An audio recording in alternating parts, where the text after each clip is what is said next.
How to opt out or delete the beta software on iPhone. Hey everyone, welcome back to our channel. In this video I will guide you on how you can delete the beta software on iPhone, so make sure to watch the video till the end.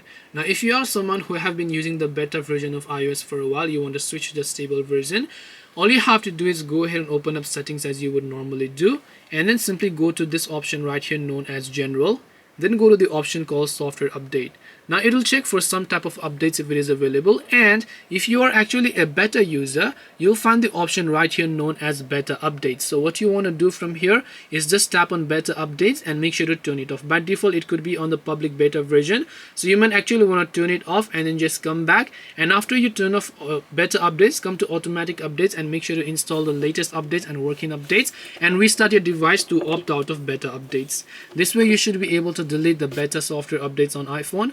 Hope this video is very helpful. If you have got any more questions, then feel free to also leave them down below. Thank you for watching till the end, and see you soon in the next video.